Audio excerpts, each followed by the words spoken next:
अल्लाह रब्बुल आलमीन ने हम सब पर बड़ा एहसान और करम फरमाया कि उसने हम सब को इंसानों में पैदा फरमा कर अक्ल व फ़हम, खैर व शर, भलाई और बुराई, नेकी और बदी, नफ़ा और नुकसान के बीच फ़र्क और अंतर करने की सलाहियत उसने दी।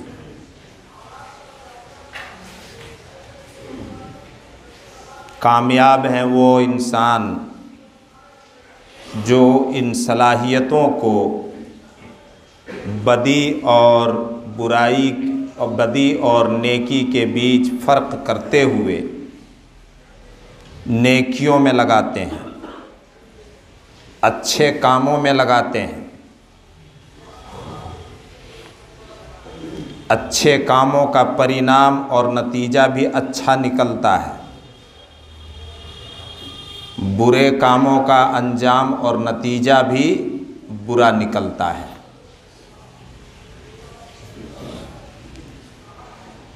अल्लाह रब्बुल आलमीन ने हम इंसानों को पैदा फरमाने के बाद हमें इस बात से आगाह फरमा दिया नबियों के ज़रिए और किताबें उतार करके कि दुनिया और दुनिया की ज़िंदगानी हमेशा हमेशा का ठिकाना नहीं है।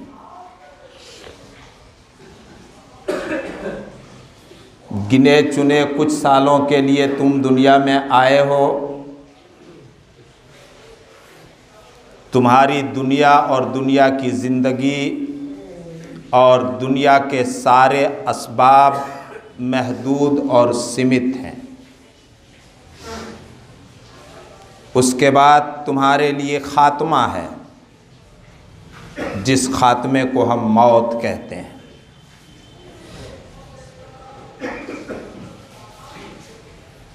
लेकिन मौत की घड़ी कब आएगी इसका इल्म अल्लाह रब्बुल आलमीन ने किसी को नहीं दिया है। ये सब बातें जानते हैं, सिर्फ जानना काफ़ी नहीं है, मानना भी काफ़ी नहीं है। जानना और मानना ये दोनों चीज़ें काफ़ी नहीं हैं, बल्कि अल्लाह रब्बुल आलमीन ने हम सबको ज़िंदगी और मौत से क्यों जोड़ा है, इसको जानना है, इसको मानना है और फिर उस क्यों का जवाब तैयार करना है। लियब्लुवकुम अय्युकुम अहसनु अमला। तुम्हें मौत और ज़िंदगी के सिलसिले से इसलिए जोड़ दिया कि अल्लाह ताला तुम्हें जांचना चाहता है, हमको और आपको आज़माना चाहता है कि हम में से अहसन, अच्छे से अच्छा और बेहतर से बेहतर अमल और कर्म करने वाला कौन है।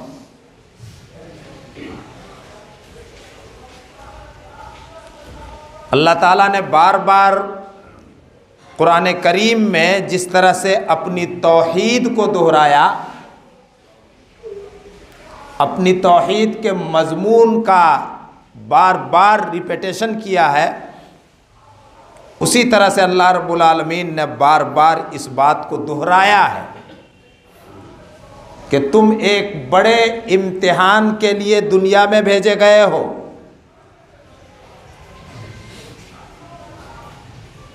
एक पढ़ने वाला तालिब इल्म, विद्यार्थी जब किसी बड़े इम्तिहान में शरीक होना चाहता है तो अपनी तवानाई और सलाहियत के मुताबिक उसकी बड़ी तैयारी भी करता है। अल्लाह ताला ने हम सबको ज़िंदगी के नाम पर, हयात के नाम पर जो मोहलत और मौका दिया है, वो एक बहुत बड़े इम्तिहान की तैयारी के लिए दिया है। ये भी मानते हैं, इसको भी सब जानते हैं, लेकिन तैयारी हम कहाँ तक कर रहे हैं? हमारी तैयारी उस इम्तिहान में बैठने के लिए कितनी है? इस सवाल का जवाब हमें अपने करतूत और अपने अमल की रोशनी और अपने अमल को देखते हुए खुद तैयार करना है। और हम अपनी आम बोल चाल में, अपनी आम गुफ्तगू के मुताबिक ये कह सकते हैं कि जिस बड़े इम्तिहान के लिए अल्लाह रब्बुल आलमीन ने हम सबको इस दुनिया में भेजा है, उस इम्तिहान की दो कॉपी है, ए और बी। हम अपनी बोलचाल में कह सकते हैं। हमारी इम्तिहान की कॉपी जो ए से शुरू होगी, हमारे मरने के बाद कब्र से शुरू होगी।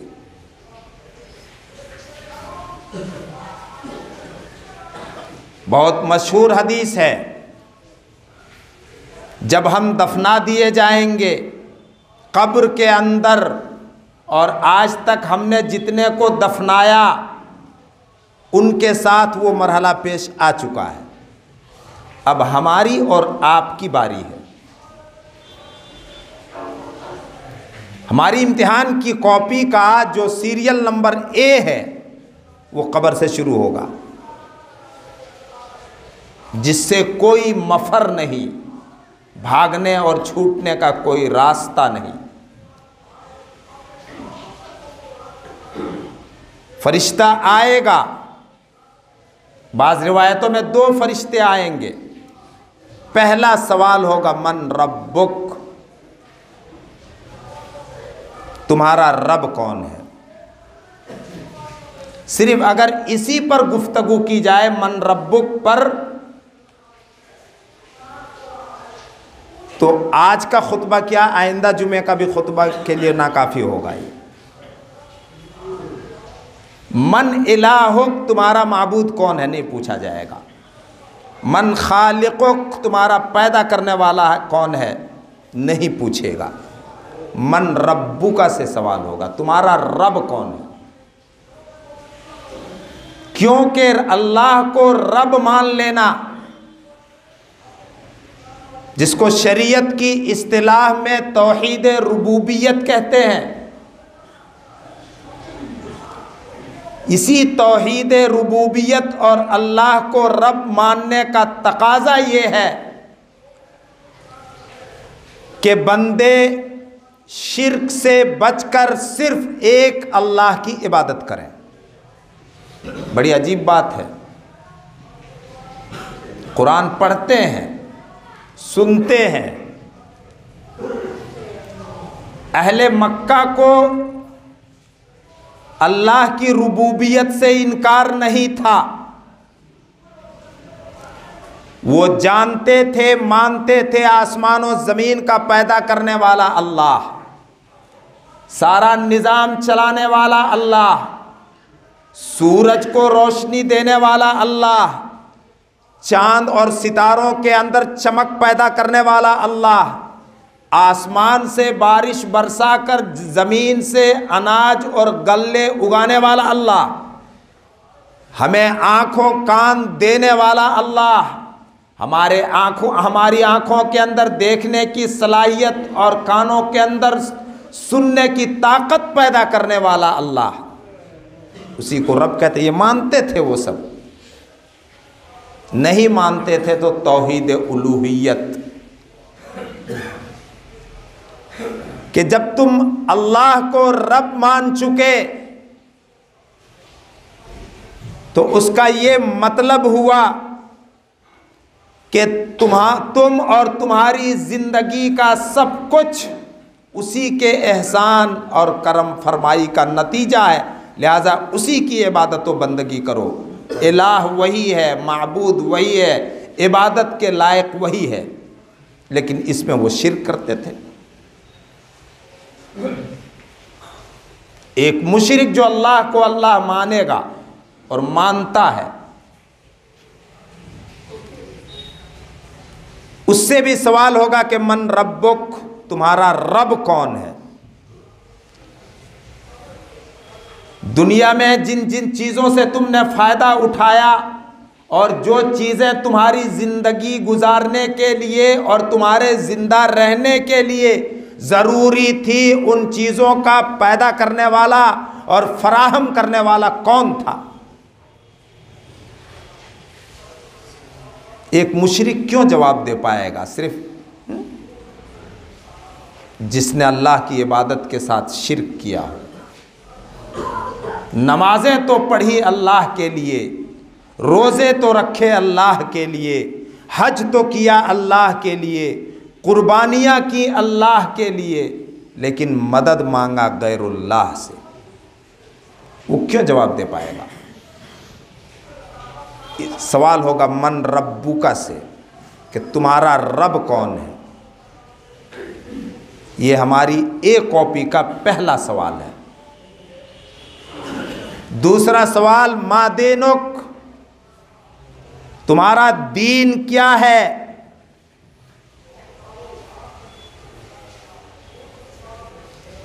इन्न दीन इंदल्लाहिल इस्लाम,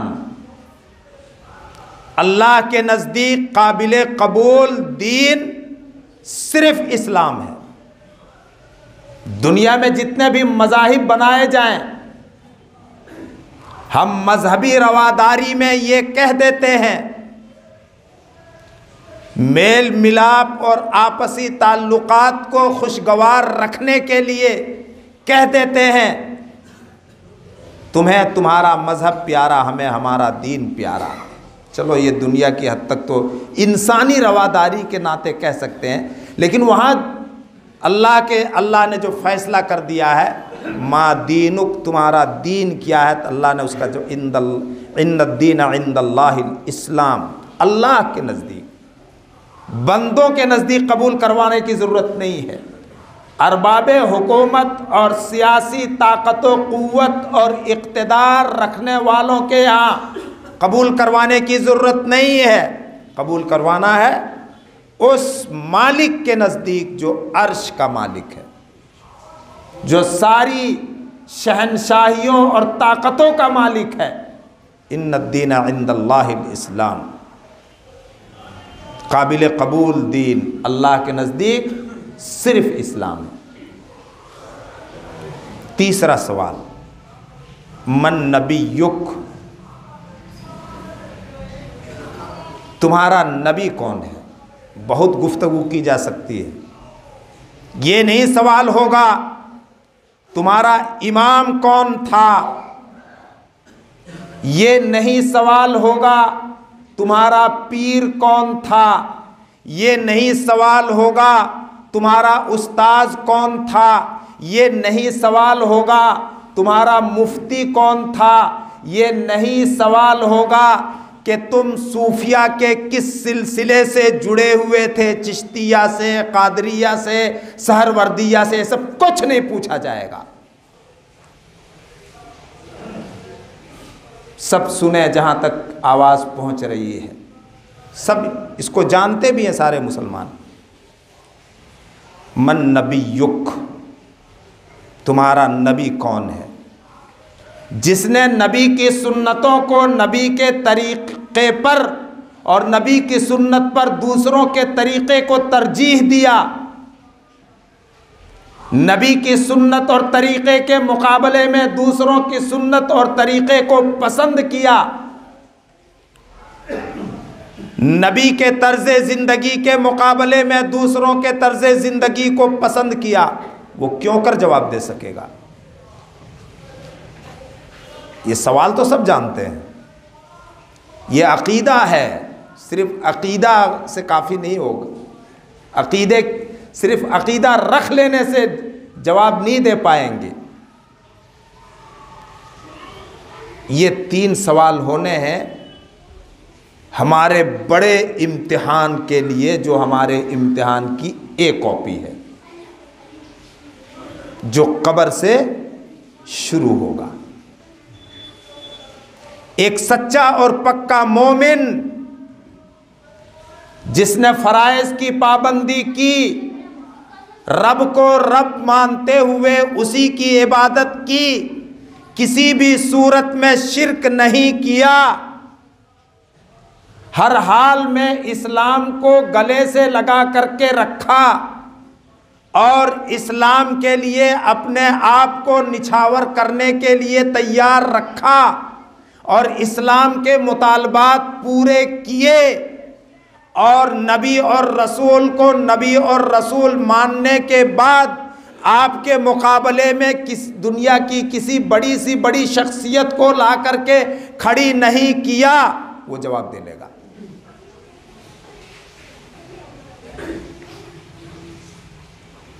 वरना बड़ा से बड़ा पढ़ा लिखा आदमी भी जवाब नहीं दे पाएगा। इसके लिए तालीम काफ़ी नहीं है, पढ़ाई काफ़ी नहीं है, अकीदे के साथ अमल का होना ज़रूरी है।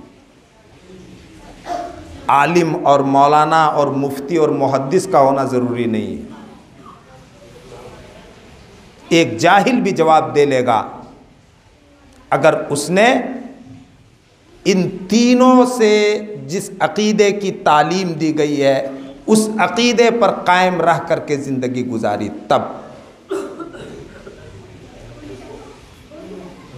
जब जवाब दे लेगा, बस 3 सवाल हमारी इम्तिहान की एक कॉपी के, उसकी तैयारी यही करना है।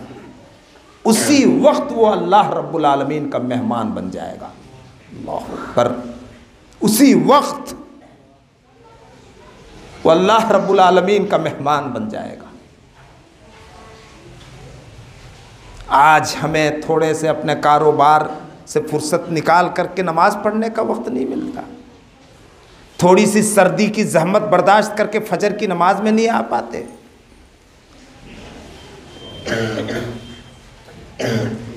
थोड़ी सी कुर्बानी दो। ये सेहत, ये जवानी, ये तंदुरुस्ती हमारी अपनी नहीं है।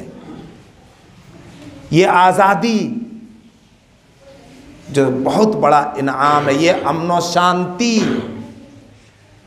हज़रत इब्राहीम ने सरज़मीन मक्का के लिए सबसे पहले अमन व शांति की दुआ की थी कि जब तक अमन व शांति नहीं होती इबादतें नहीं हो पाती। ये सब अल्लाह का इनाम है। इनामात की कदर करो।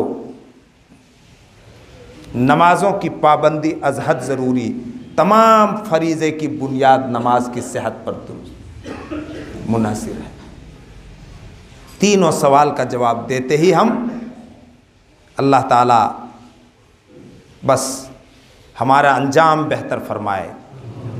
मेहमान ठहरेगा वो शख्स जो तीनों का जवाब दे लेगा। ज़ियाफ़त, मेहमान नवाजी, मेज़बान रब्बे कायनात, मेहमान नवाजी वहीं से शुरू हो जाएगी। ईमान बिल गैब को पुख्ता करो, ये सब होगा। अगर ज़र्रा बराबर शक किया ज़र्रा बराबर भी राई के बराबर अगर शक है इस अकीदे में और ये सब होने में, तो फिर वो मुसलमान नहीं है। शक के साथ ईमान ख़त्म हो जाता है। अल्लाह के हुक्म से नबी ने बता दिया तो ये सब होगा।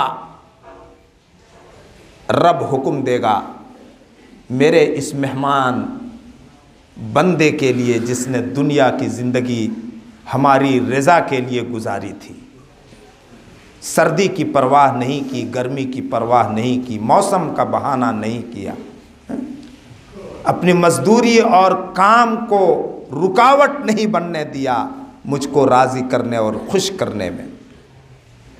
मेरे इस मेहमान के लिए इसकी कब्र के अंदर जन्नत का बिस्तर बिछा दो, जन्नत का बिस्तर बिछा दो। नबी का फरमान है। नबी की मोहब्बत के दम भरने वाले, सिर्फ दम भरने से काम नहीं चलेगा। मेरे इस मेहमान के लिए जन्नत का बिस्तर बिछाओ। मेहमान आता सबसे पहले उसके बैठने का इंतज़ाम किया जाता है। अचानक आ जाए फ़ौरन कुर्सी इधर से उधर करने लगते हैं, यहाँ तशरीफ़ रखिए, वहाँ तशरीफ़ रखिए। अगर कोई चीज़ बेसलीका बेकरीना रखी हो तो उसको फ़ौरन सलीक़े से रखते हैं। वहाँ ऑलरेडी सब तैयार है अल्लाह की तरफ से। मेरे इस मेहमान के लिए जन्नत का बिस्तर बिछा दो। और वफ्तहू लहू बाबन इलल जन्नह, इसकी कब्र के अंदर जन्नत का एक दरवाज़ा या जन्नत की तरफ एक दरवाज़ा खोल दो। ये सब एजाज़, ये सारी इज्जतें जैसे ही हम अपनी इम्तिहान की एक कॉपी को सही जवाब के साथ फरिश्ते के पास जमा करेंगे, बस ये सारे एजाज़ात मिलने शुरू। मेरे इस मेहमान के लिए जन्नत का दरवाज़ा खोल दो। और फिर जन्नत फरिश्ते आओ भगत करने के लिए तैयार। और ज़ियाफ़त में तीसरी चीज़ कब्र के अंदर पेश की जाएगी। ये चंद मीटर कफन के कपड़े जो पहना करके इसको दफन किया गया है, जो बहुत अच्छी क्वालिटी का भी नहीं है। ज़िंदगी भर हम बहुत ब्रांड करते हैं, ब्रांडेड है, लेकिन जब एक बड़ा अमीर से अमीर आदमी भी मरता है तो उसको बस चंद रुपए पर मीटर के कफन से ज़्यादा कुछ नहीं दिया जाता। जो एक गरीब आदमी को जो कफन मिलता है वही एक अमीर को भी कफन दिया जाता है। दिया जाता है कि नहीं दिया जाता है? कितना बेबस है ये इंसान, कितना बेबस है ये इंसान। अल्लाह फरमाता मेरे इस मेहमान को जन्नत का लिबास पहनाओ। अल्लाह पर तैयारी करो। इसी एक कॉपी के इम्तिहान की कामयाबी पर बी कॉपी हमारी सही होगी, जिसको इंशाअल्लाह ताला आइंदा जुमे के खुतबे में पेश किया जाएगा। अल्लाह ताला हम सबको अमल की तौफीक दे, हमें दीन और दुनिया की भलाइयाँ नसीब करे। अल्लाह रब्बुल आलमीन हमारे गुनाहों से दरगुज़र फरमाए और हमारी छोटी मोटी नेकियों को अपने फजल व करम से कबूल फरमा ले, और हम सबको जब तक ज़िंदा रखे ईमान व इस्लाम पर रखे, और जब हमारा ख़ात्मा हो तो अल्लाह की तौहीद और उसके दीन और उसके रसूल की सुन्नत की इत्तिबा व पैरवी में हो। अल्लाह रब्बुल आलमीन बीमारों को शिफा दे, परेशान हाल लोगों की परेशानियों को दूर फरमाए। अल्लाह ताला हम सबको रिज़्क़ हलाल खूब उस अतो फरावानी के साथ अता फरमाए, रोज़ी की तंगी से बचाए। अल्लाह ताला हम सबको फ़कीरी और मोहताजगी से बचाए और अपने सिवा किसी का मोहताज न बनाए। बारकल्लाहु लना व लकुम फ़िल क़ुरआनिल हकीम व नफ़अना व इय्याकुम बिल आयाति व ज़िक्रिल हकीम।